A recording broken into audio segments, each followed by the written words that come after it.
Ako po ay nandito para po i-remind po lahat tayo o i-remind ko lahat ng viewers o tagapakinig ng Daily Good Vibes na wala pa tayo sa tribulation. Again, I would like to remind each and every individual na nakakaabot ng mga videos na ito, wala pa po tayo sa tribulation. Okay? Sirang plaka, sirang CD na ako. Yes, you can tag me like that. Bahala kayo.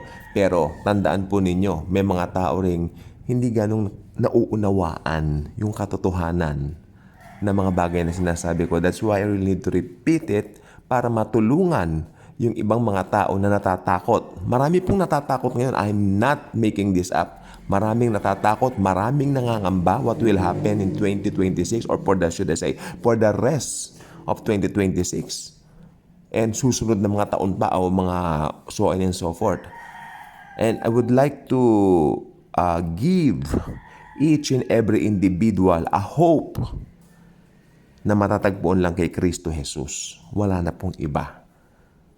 Para hindi matakot, para matanggal ang anxiety, look unto Jesus, the author and finisher of our faith. Alam po ba ninyo sa Bible, meron pong senaryo na kagat ng ahas yung mga tao. Panahon ni Moises. Okay? Pwede ko itong i-connect doon. Kasi nandun din po yung healing eh. May healing na nangyari doon sa mga tumingin doon sa ahas. Kasi sinabi ng Panginoon doon sa mga, or should I say, sinabi ng Panginoon kay Moises regarding doon sa mga taong nakagat ng ahas. Tumingin kayo doon sa bronze na ahas na nakalagay sa isang parang punong kahoy, no? O parang wood or something. Tignan ninyo yun at ang sino man titingin doon gagaling.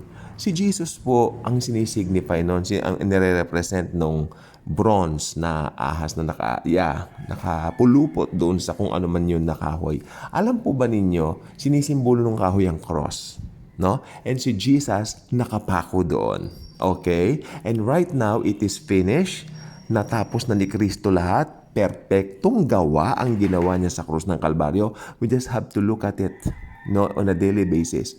Hindi ko sinasabi na parang gumaling yung katawan. Okay, ako may iniinda po last week, ang sama ng pakiramdam ko, pero sabi ko, Lord, mahal mo ko, hindi mo ko pababayaan, namatay ka sa cross para sa akin. The cross, ang bida. Yung ginawa niya sa cross, ang bida. At ang pinakabida yung namatay sa cross. Tama po ba? At muling nabuhay para po sa atin. Kaya nga po, tingnan niyo pong mabuti. Kung natatakot kayo dun sa dala na dulot nito, kasi ang dami pong mga balita.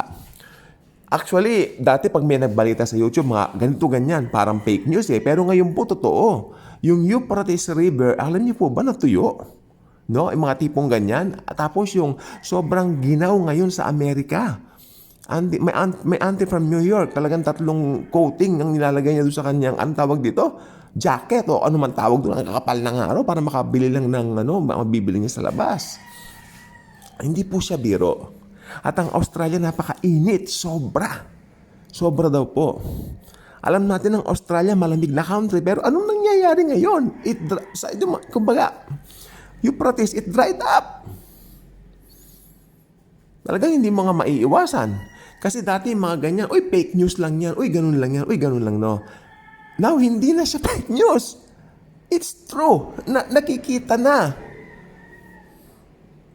So, pag sumasapit yung anxiety, o iba nagpapanik attack na sa mga nangyayari, look unto the author and finisher of our faith, the Lord Jesus Christ.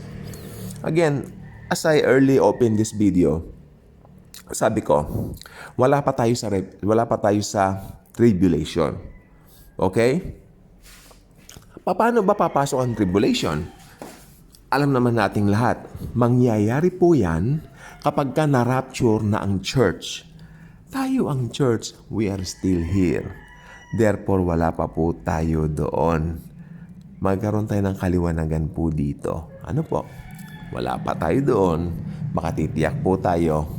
Bago dumating si tribulation at lumabas ang Antichrist, wala na po ang church dito sapagkat dadagayin na tayo ng Panginoong Jesus, dala ng kanyang pagmamahal at pag-ibig sa atin. Ka-good vibes ka na ba? Kung hindi pa, click that subscribe button. Maging ka-good vibes, i-share mo si Jesus, kanyang pagmamahal, kanyang pag-ibig sa buong mundo.